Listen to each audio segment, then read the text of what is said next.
Жалғастырамыз. Көкшетауда жылдың ең үздік тауар атты аймақтық көрме байқауы өтті. Оған облыс бойынша 18 ұйым қатысты. Көрмеге республикаға танымал әрі экспортпен айналысатын ірі тауар өндірушілер мен ісін енді бастаған шағын кәсіпкерлердің тауарлары қойылды.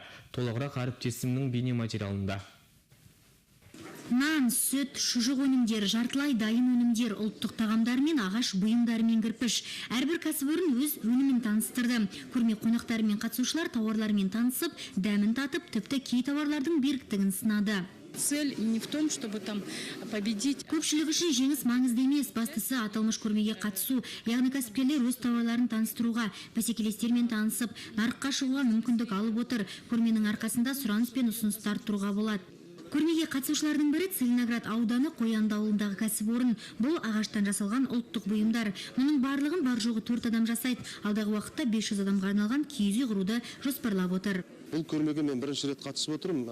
Енді биылғы дайындығымыз осы бірінші рет болғандықтан сәл тәжірибесіздіктер бар. Дегенмен де өзіме ұнап тұр.